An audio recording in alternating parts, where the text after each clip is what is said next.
Good morning. Hey, everyone. Hey, everyone. Well, I'm not going to introduce myself because I don't need no introduction, because today I have the pleasure, the utmost pleasure of interviewing Miss Gail Campbell.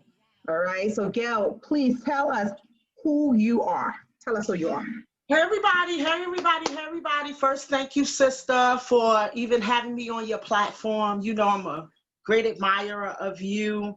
And we connected via social media, and we've always felt like a sister thing between us. And I'm just thankful for everything that you have, all the support that you've given me. So thanks so much to you. But hey everybody, I'm Gail Campbell. I'm a recording artist and a bunch of other things, and I'm just happy to be here with y'all today. All right, we're going to get into it. All right, Gail. Okay, Gail, I first fell in love with you like about 4 or 5 years ago. I saw you on this clip with you singing at this Afro punk type of festival, I think it was. I think it was a hair festival. And that clip went viral. I didn't even know you then. I just saw that clip and I just started sharing it all across my social media platforms. I was like, this girl is dope. So then when I finally got to interact with you on Facebook, I mean, that was just a tidbit of how dope you are. You're just an extraordinary woman. I just had to say that, okay? Oh, thank you so much. Thank you so much. I want to tell you how you got on my radar, sister. Okay. I'm a big fan of Dr. Boyce Watkins. Yes, that's my boo. Yes. And I was watching him of one of his videos, and he mentioned you. Yeah. And I was like, wow, it's like this the kind of sister, I like to glean from. I like, and that's how I stumbled upon you. That's amazing. Thank you. Yeah, Yes. yeah. For those of you who don't know, I am Dr. Boyce Watkins, insurance agent. Okay. They're like, how do you know him? Now, I didn't know that. Yeah, I did not know that. I just knew that you were a writer. In addition to, and he talked about your mind and your views. Yes. Yeah. I appreciate that so much. You have no idea. Wow. Thank you. Yep. Yeah. So, Gail, I needed to interview today because people just need to know who you are. Okay. In addition to just your artistry, the woman that you are, you just do some crazy and amazing things. Okay. So when I say crazy, when I saw you do that pop-up concert out there in the winter.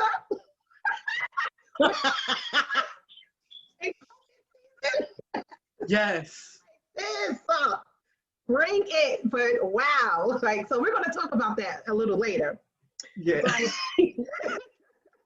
But you do have a new project that's coming out that is centering Miss Sarah Vaughan. And I wanted you to talk a little bit about it first, and then we're going to get into the other stuff later.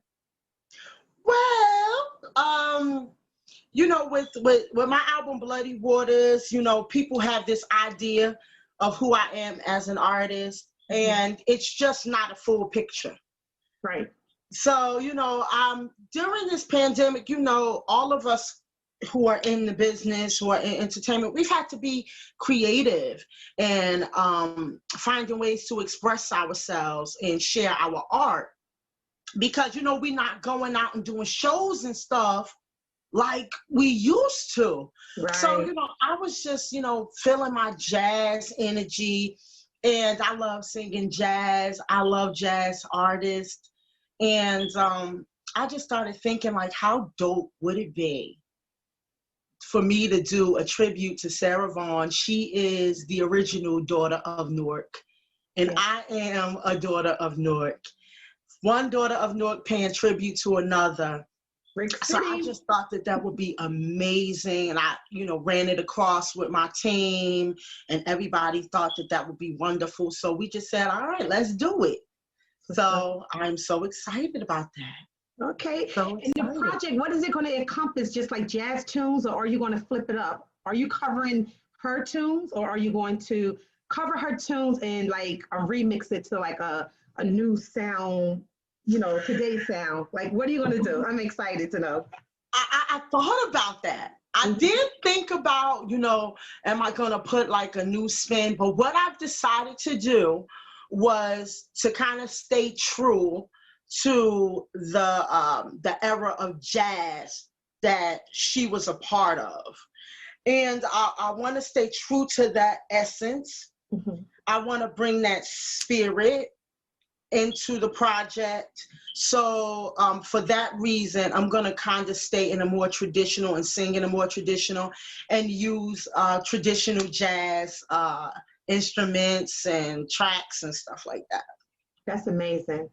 And it's so good because it's like you're introducing the younger people, the younger generation to the older generation, to our ancestors, basically. Yeah, yeah. You know, and that's something they don't know where music come from. Well, some of them Yeah. don't, you know. So this is a great way to bring the old into the new. Yes, exactly. And especially, you know, just to, you know, especially people who are from Newark, people who are from New Jersey, you know, we need to understand who this woman is and, you know, what she did. You know, it's almost a miracle when you're able to bust out of the kind of environment that we come from, because it has so many traps. You know, it has so many traps by white supremacy to get, you know, people caught up. So when one of us have been able to go and travel around the world and become well-renowned and work with the greats and do these amazing things, we need to really give them their due and give them their flowers. And, you know, I'm just so happy to be, you know, the one to do that for her.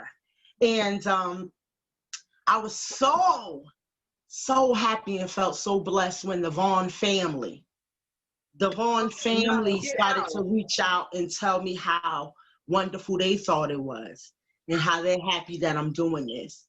And they are in full support. So that, like, does it get any better? No, it does not. Like, that is amazing.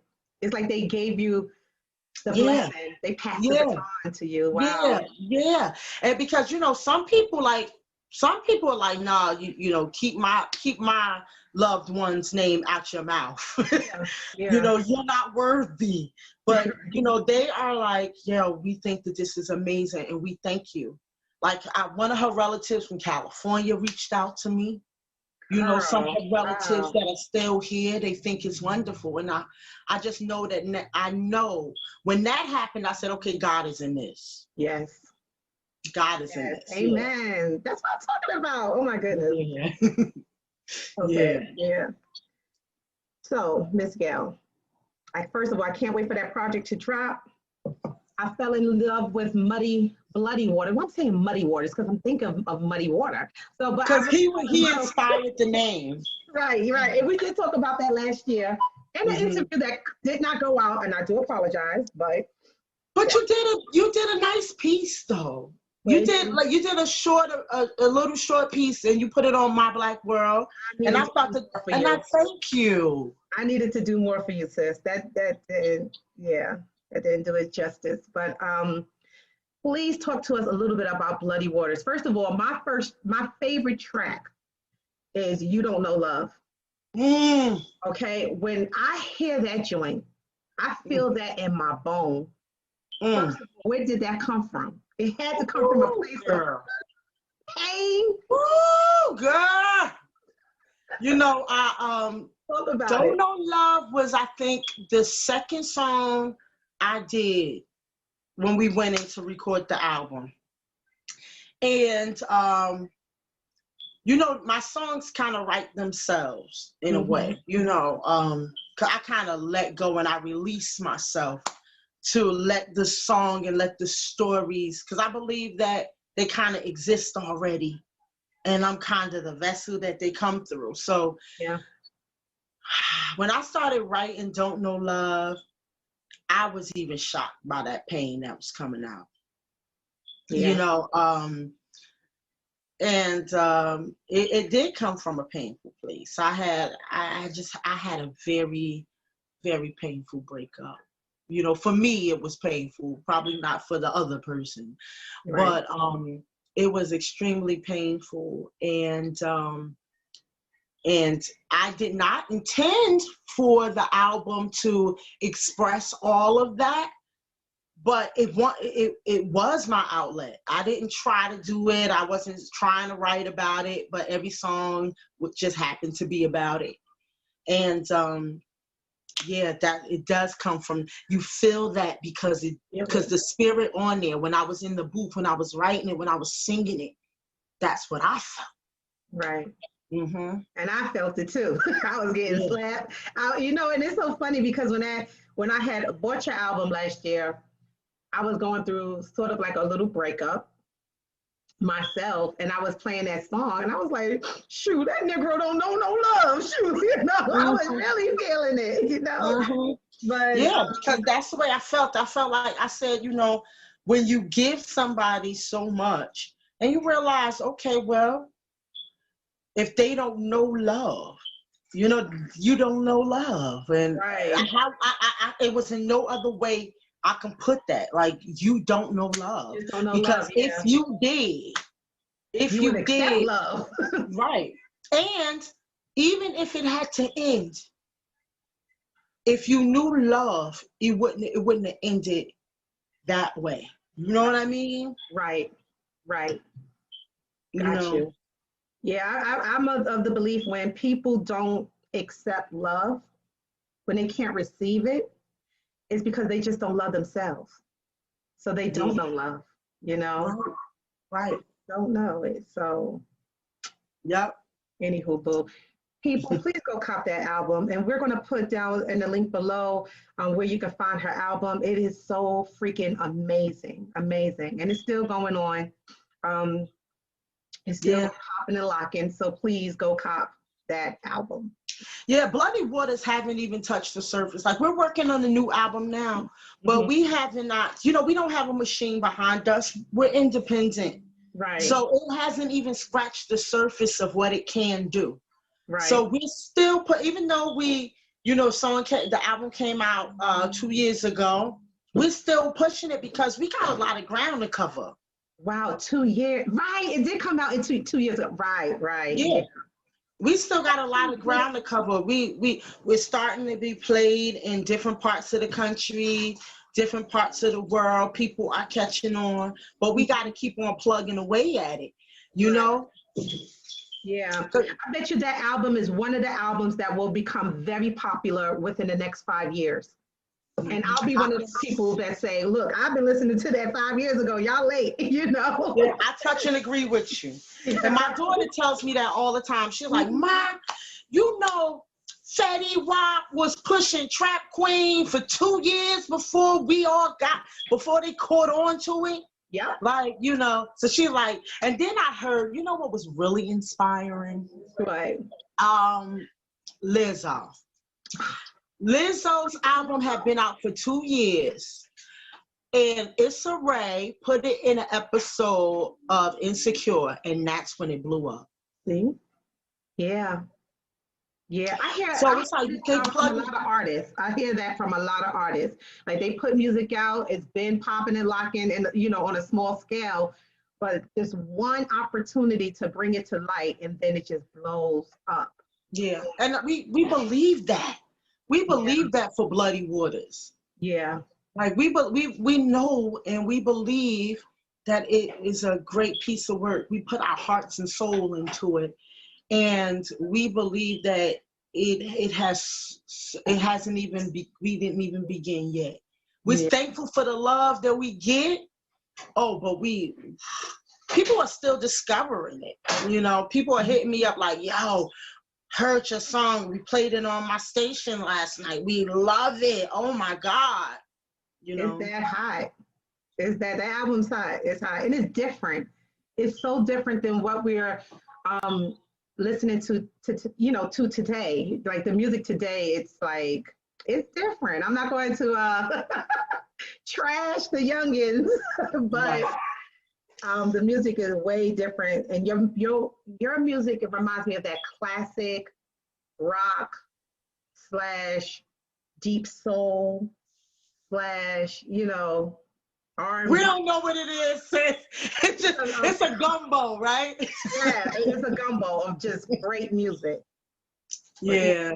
Like yeah. I don't even know how to categorize it myself. I just say it's us. That's all I know. It's us. Yeah. But yeah, thank you for that. You're welcome. So sis, let's get into that pop-up concert with your ass out there in a coat with that cute little dress on with no jacket on. I'm like, wait, girl. I know. Wow. The things we do for the art. Yes, yes.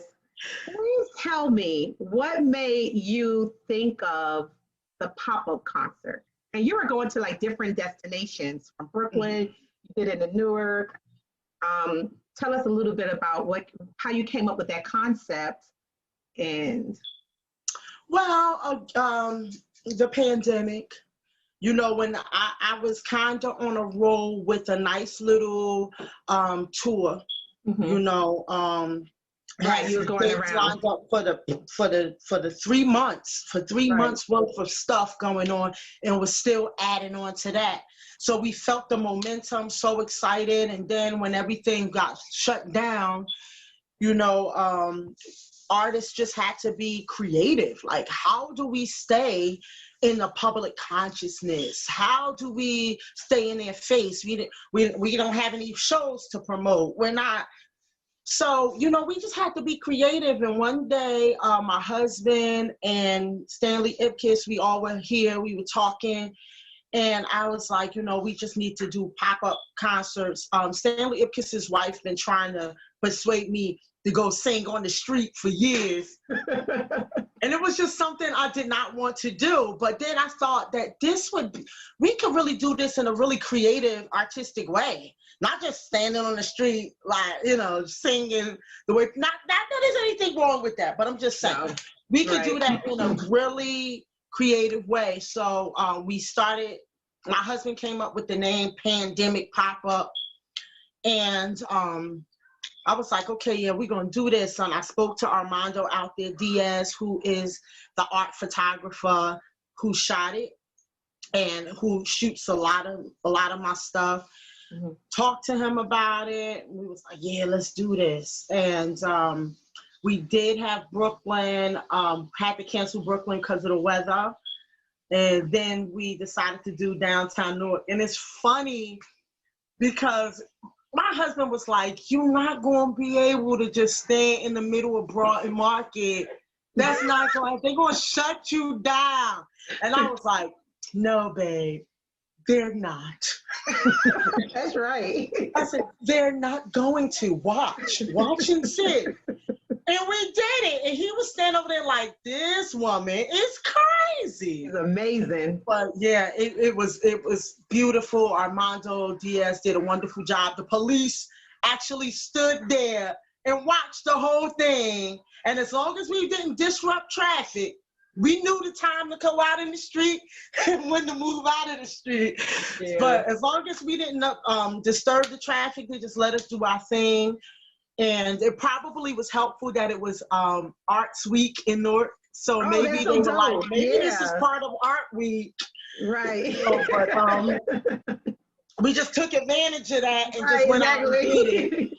And it was amazing. It was amazing. And yeah, went all around the world, and people, people in France and Spain and everything, they was reposting it. So it was very innovative. I do see a lot of artists copying you. I predict that they will copy that in the future because it was very innovative. Yeah. Yeah.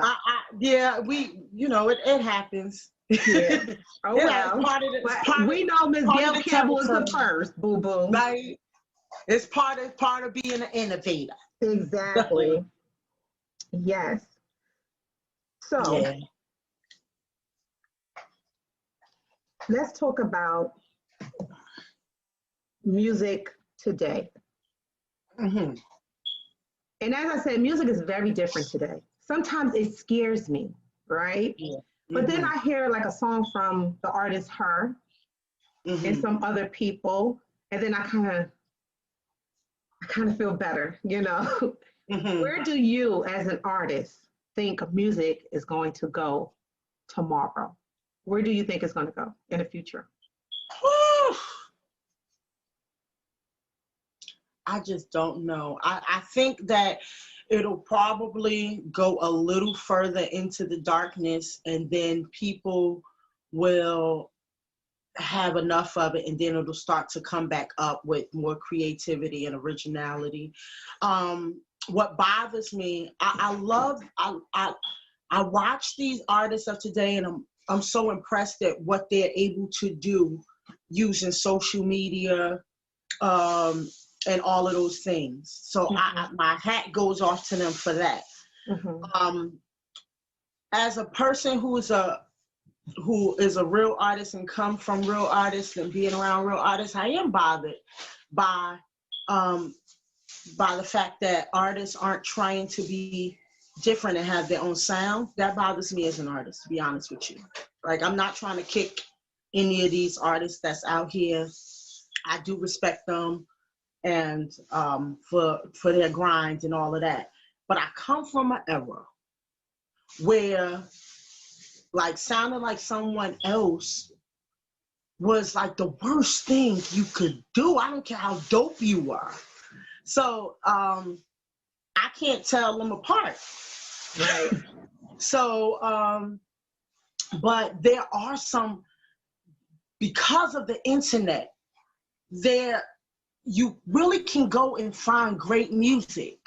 Like, I talk to my uncle all the time. My uncle called me from Florida, sis, complaining all the time about the music of today. He's a musician, producer, and he's like, I don't understand, the radio. I'm like, stop listening to it then. The internet affords us the opportunity to go and find whatever it is you're into. The artists are out there. You gotta go find the artists that you are interested in. If you start to pull up different you start to pull up me, you're gonna find other artists just kind of doing something kind of in that same vein. If you know what I mean? So yeah. I am bothered that everybody sound the same. I'm bothered that everybody look the same. But I think that it's gotta hit a peak. It's gotta hit a peak, and people gotta be like, yo, I'm trying to do something different now, and I wanna look like myself, and I wanna sound like myself. At least I'm hopeful that it will. Yeah. I'm hopeful that it will too, because as Black people, you know, we are the creators of a lot of things, especially when it comes to different genres of music. So I'm almost certain that, you know, hopefully someone will revamp it again, come out with something different, and save music. I mean, I know you're here to save music too. I know you're here to save music. Yeah. Woo! Yeah, I know that for a fact. Which leads me to my next question. All right.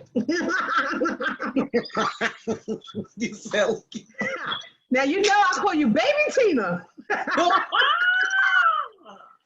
Baby Tina. And the reason why, y'all, because she reminds me so much of Tina Turner. Like, where she's at in her life when Tina got her second wind in entertainment. She emerged a woman in her 40s. She emerged a woman that has gone through a tremendous amount of pain in her life. Okay. She emerged just brand new, and she had a new hubby that was younger than her. Woo! Okay. You remind me so much of Tina Turner. It's like the second coming of Tina. Now, I know you're the first Gail Campbell out there. I know that, okay? But the comparison to Tina, do you get that a lot? I do. And even I can hear it. I can hear everybody that I love. I can hear them in me. Mm-hmm. Like, I can hear Tina Turner. I can hear Janis Joplin. I can hear Mahalia Jackson. I can hear Ella Fitzgerald. I can hear Aretha Franklin. I hear them in me. These are the things. These are the musics that I grew up with my mother playing. These are not particularly my era, Tina, but not particularly my era, but my mother played this. My mother, I grew up in a house where music was always on. Right. So my mother is a music aficionado, and you know, she played music, and it became a part of me. Mm-hmm. So I can definitely hear all of them, but I know that my voice, my tone, I think when people started to tell me that I sound like Tina Turner, then I really started to hear the similarities. And it really inspired me because my voice is so different. It has a raspy sound and all of that. I went through stages where I didn't think, I questioned whether I really had a good voice. Yeah. You know, I questioned it because the people who, I would watch people go crazy over a certain sound. And because I didn't sound like that, I would question, like, well, am I a good singer or not? Right. But, you know, when I look at the people who have a different voice, like Tina Turner, and what she was able to do, you know, I realized, oh, that's why I'm special, because I don't sound like them. Yeah. That's why I stand out, because I don't sound like them. So, you know, I got that same everything that you're saying. A couple of years ago, when I first started on the Bloody Waters journey, I was sitting in a car. I was at my brother's house in East Orange. I was sitting in a car, Mm-hmm. and God spoke to me and said, take care of yourself. This is what he said. He said, take care of yourself, because you're going to need your energy, because I'm going to do for you what I did for Tina Turner. And the reason why I'm doing it for you is because I want to use you to show people what I can do. I don't care about what the industry says. I don't care about what the statistics say. This is how I show myself mighty. He said, and he said to me, he said, look at the similarities. He said she was in her 40s and came back out and became the biggest female Black rock star in the history of the world. Yes. He said, look at it. He said, you don't see the difference? And I did. I started to see, like, what's happening to me right now does not happen to people. That's how I know that God, like, you don't come out as a new artist doing the things that I'm doing on, you know, and getting the response. Right. So I know, and she dared to be different. When everybody was telling her she had to do something else, she knew she wanted to rock out. Right. She didn't want to do the traditional jazz and the R&B. She wanted to be a rocker, and she said that. I read her autobiography. I'm such a Tina fan. Yeah. She said, I want to rock out. Right. And she did. She did. And she did it for 40 years. 40 years after she reemerged. After she reemerged. Right. Woo! Oh, that was amazing. That was amazing. Yep. I trust God for the same kind of journey. Yes. And you will. You'll have that's the kind of faith and that I'm having, that I have right now. Yes. Yeah. Mm-hmm. So, my dear, your little fresh ass got married recently. I did. So, you know, as you said, no questions off limit. We're going to talk about chops to save. Yes, I did.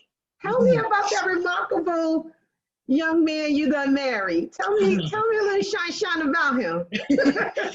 Well, you know, like, if anybody has been following me, they know that Chops kind of always been there as my brother. And when I tell you as my brother, I really mean it. Because when we got married, everybody was like, I knew I saw something. I'm like, no, we really just was cool like this. Chops grew up with my brothers. Okay.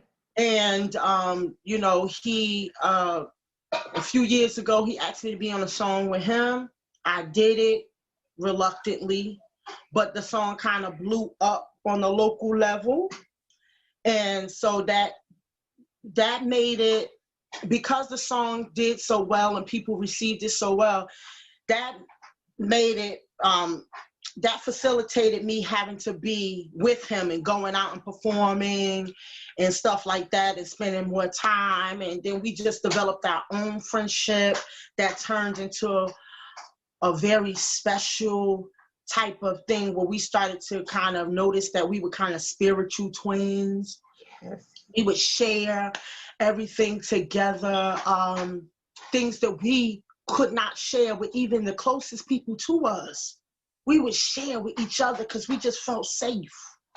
You know, Yeah. He watched me go through what I went through on the Bloody Waters thing, and he even come for me. If you listen to the album, he like, what you want to be that nigga friend for?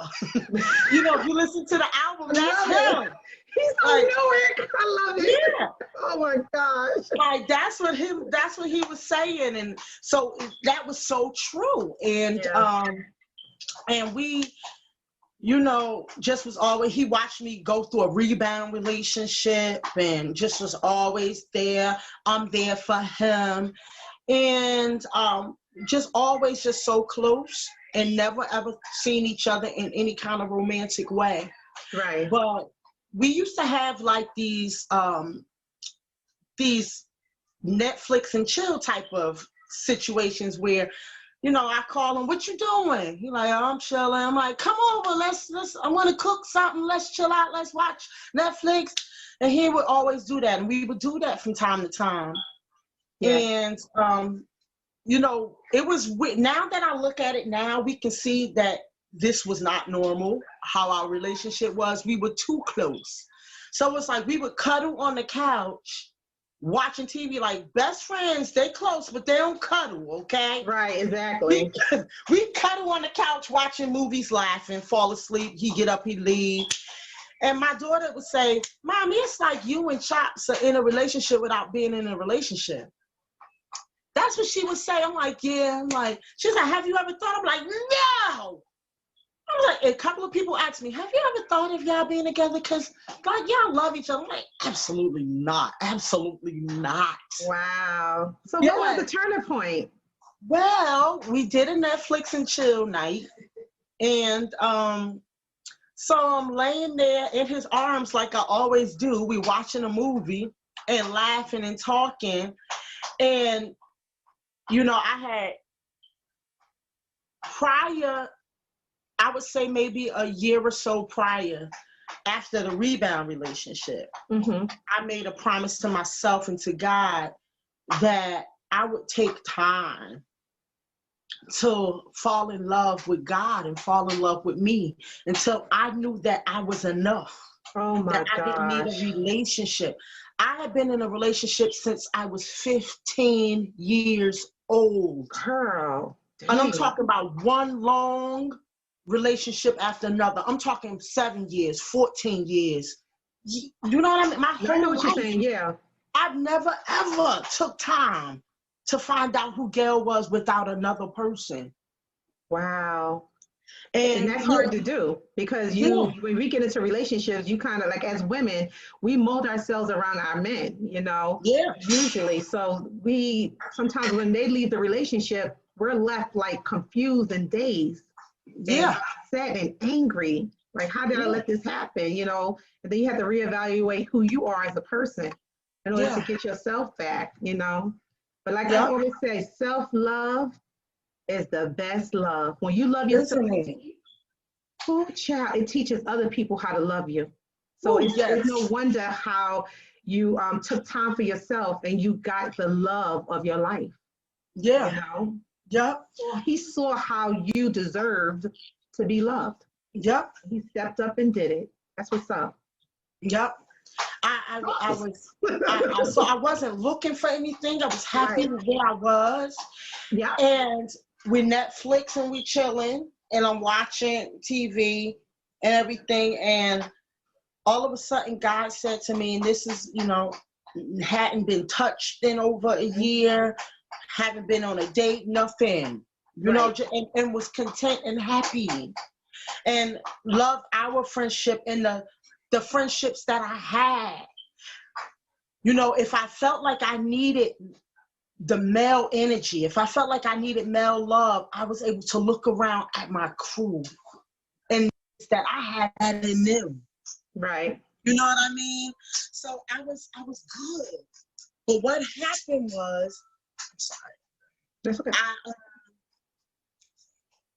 What happened was I lay in there in his arms, and God said to me, with who else do you feel this safe? And I said to myself, nobody. He said, with who else do you feel love you like this other than your brothers? And I said, nobody. And he said, this is him, Gail. Oh my gosh. Because I told God, like, after I had made some strong decisions in my life where I was tired of doing the same thing, expecting different results, I said to God, I said, I want to marry my best friend. Not connecting that I had a male best friend. I wasn't, because we didn't look at each other in that kind of way. So Right. I'm thinking, okay, God is going to bring somebody in my life and we're going to start dating and we're going to become best friends and get married. No, God really took a best friend and then brought the love romantic into it. I was thinking it would be first the attraction, because that's what we do. Right. We see somebody, we're attracted, we start going on dates and da-da-da-da-da. No, God really took my best friend and said, the love is there, the respect is there, the devotion and loyalty is there. Don't worry about the romantic part. I'm going to bring that to y'all. Yeah. And that's what he did. And when I said, okay, we decided to love each other, when I tell you at that moment, God kind of opened both of our eyes when now we were able to see each other like a man and a woman. Right. So now I can see him and say, oh my God, were you that whole time? And he would say the same thing to me. He's like, I never saw that you were sexy. Because I never saw you in this way, because our friendship wouldn't allow us to see each other like that. Right. So we talk about it all the time and we see it as a beautiful gift that God gave us. But God wanted us to first know that our love for each other was enough without that. And then he gave us that. Right. That is beautiful. That is beautiful. It's almost like we date the wrong way. That's why we end up with the wrong results. Girl, yeah. That's so deep right there. Yeah. We got to really get together and have a talk about that part. Let's do that. I think we should have a part 2 where we talk about that. Yes. Because that is very, very serious. It is. Women and men got to understand that. We've been doing everything the wrong way. Yeah. And we always have the wrong results as a result. Yes. Yes. Yeah. All right, boo. So we talked about that new marriage, new man. Now, this is another thing. Woman to woman. Career. Motherhood. Working. Where's the balance? Because I see you, and I know that you work outside of your singing career. And then I know sometimes you be like in the studio 2 o'clock in the morning, and then your ass is in class the next day teaching kids. So where do you find the strength? Where do you find the balance? I don't know. And I guess I know it's God. And sometimes if I sit down and I think about how I'm going to do it, I get overwhelmed, so I don't. You just do it. I just do the best I can. I just do the best I can. And I trust God to give me the strength. Because not only do I have a real job, I have 1.5.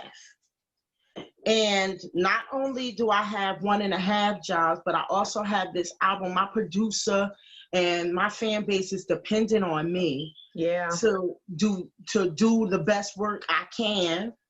I have my children, I have my family, I have my home, which I'm not ashamed to tell you, look, an absolute hot mess right now, which y'all see is nice. But girl, I need to get up in here and clean. No, I understand.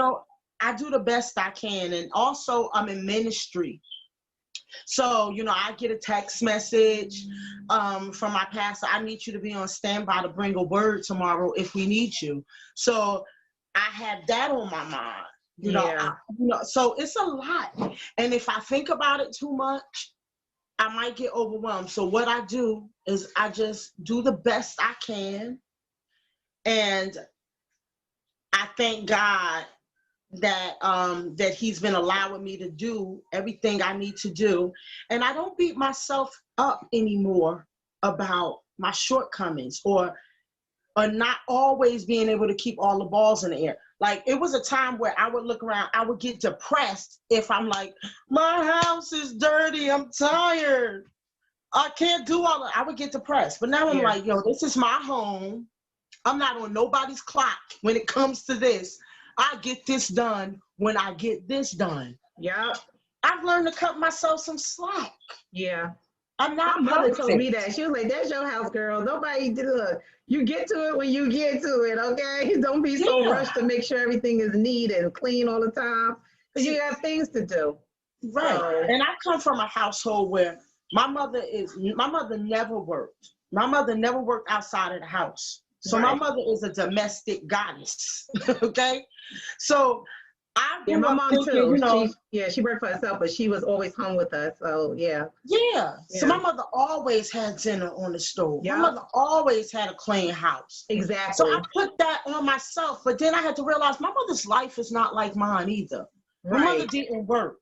My mother wasn't working on an album. My mother wasn't doing, and because I asked God for all these things that I have, I don't complain about it.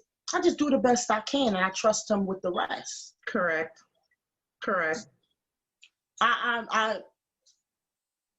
Nope. And I thank God that I have a husband that don't put that kind of pressure on me, because I have been in past relationships where they did make me feel bad that we ate out every night that week. Right. Or that the laundry hasn't been done. They did make me feel bad. Right. But I thank God that I got a husband that's like, what if you don't feel like it, it's all right. I'm not gonna make you feel like some kind of feel bad for it, right? I hear that, sis. That's what's up. Oh my God. Yeah. All right, sis. We put too much pressure on ourselves as women. We do. Gotta look good. You gotta, look a certain way, be a certain way, act a certain way, have a certain, have certain things. It's just too much. It's too much. It gets to be too much. So, and I've gained so much weight during the pandemic. You look good, boo. You don't see the stomach and stuff. But anyway, thank you. That's good loving. That's good loving. What are you talking about? But that's another thing I cut myself some slack on, because I'm not one of those naturally skinny people. So it takes a lot of work for me. It takes a lot of focus for me to stay a certain size. Right. So I'm like, okay, Gail, stop. For one thing, this is your first year of marriage. It happens. Happy weight, It's happy weight combined with pandemic weight that everybody has gained. Everybody done gained. Look, girl, I lost 50 pounds in the pandemic. Don't play. I was not playing. See, some people got on their grind. Yeah, I got on my grind. I was like, oh hell no. Yeah.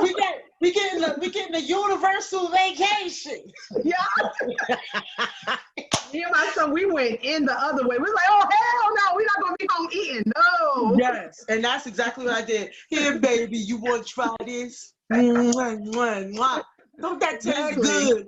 That was us for the first 8 months of marriage and pandemic.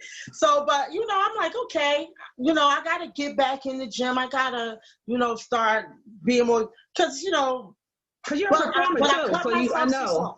Yeah, but I cut myself some slack. I'm not gonna beat myself up about it like the old Gail would have.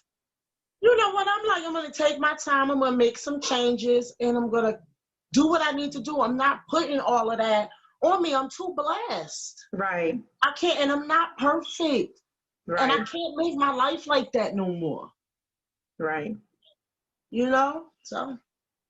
And I'm happy you brought that up, because it goes to our last question, and that's about getting older in this industry. Yes. Because you said the old Gail would not have done that, but I'm pretty sure now the more mature Gail, the one who Right. has evolved, will, you know, you're treating yourself a lot better. Yes. How do you feel with this America? This is a country that idolizes the young Yes. and they pass over the old. Mm-hmm. But what I'm happy about is social media now is illuminating the older people now from Right. all different, like from your, you know, 40s, 50s, 60s, and 70s. They put in a good light around older people. Right. But still, we are in this country that does idolize the young, especially when it comes to music. How do you feel about being placed in this, just this sphere of getting older? What I feel is, like you said, the internet. It can be one of those things that make you feel terrible, and then it can be such a bright shining star. And I thank God that I'm living in this age where I'm doing everything in this age. God has allowed me to do things in this age where I'm not at the mercy of an executive and a record company telling me that I'm too old or I'm too this or I'm too that. I can literally put out my own music and be my own boss and look for, and the internet allows my audience to find me. And I've always said that I think it's a grave mistake that the industry caters so much to youth and what they're doing, because people who are my age and others feel left out by music. Like, I can't listen to that garbage. Or, sorry, I can't listen to I can't listen to that all the time. Like, okay, I need some musicianship. I need some other stuff going on. So, and I tell my uncle this, the uncle that I was talking about. Because my uncle's a musician. Right. So he goes on and on about, you know, why do they cater so much to a certain type of music, a certain type of artist? And I said, well, you know, that's because they're misled. When there are people who want to hear, I said, if you want to hear it, it's a million other people just like you who want to hear it. Correct. So what I realized is, whatever I'm doing, whatever I love, there are other people who love it too. I just have to focus on them, and I don't focus on who doesn't. I focus on my audience. Right. I'm not trying to get the audience of Megan Thee Stallion. I'm not trying to get the audience of Cardi B. I'm trying to find who Gail Campbell's audience is. And I'm always surprised because, and I notice I can't limit myself because I you know, because I make a different kind of music. I'm a woman of a certain age. You know, it would be normal to think that this is what you must do and these are the people who are going to take to you. But I'm always surprised at who's rocking with me. It's like 20-somethings and stuff rocking with me. So I'm like, don't limit yourself and don't think that these executives and these record companies and these people who program radio know what the heck they talking about, because they don't. And if you let them dictate what you do, you're going to be in trouble. Like, just go and do you, and you'll be surprised at who rocking with you. Right. Again, so the internet, if I'm looking at Instagram and stuff and I'm like, well, I don't have a fake butt and an Instagram face, where is there for me? Right. Then I would not be doing what I'm doing. But if I look at it as a blessing in a way for people who are rocking with me, who are feeling me, for them to find me, then it's a blessing. What's up? So I don't think about who the naysayers are. Right. And again, I know what God told me. I know that he said he's going to do for me what he did for Tina Turner. And he will. So Watch. I'm not thinking nothing about it. All I want is backstage tickets and a chance to sing with you on stage. Girl, you better come up. Back up. You gonna have on your sequence? Yes, I is. Yes, I is. Y'all. You have your sequence on. I'm gonna look back at him like, this your solo. You ready for your close up? That's it. That's all. Yes. Boo, before we leave, can you please sing a little something for me? You don't have to sing the whole song. Please, Boo. Please. What you want to hear? Sing what? Whatever comes to mind. Don't know love. I don't care. You. Okay. Thank you. You say you found another love. And you say she's everything that I could not be.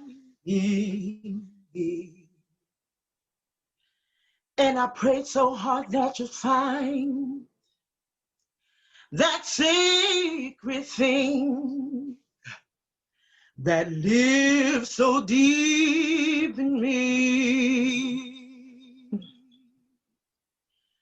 But you couldn't see me, and you rain me so easy.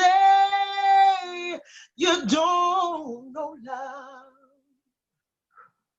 You don't know love. It's too high above. Yeah, yeah.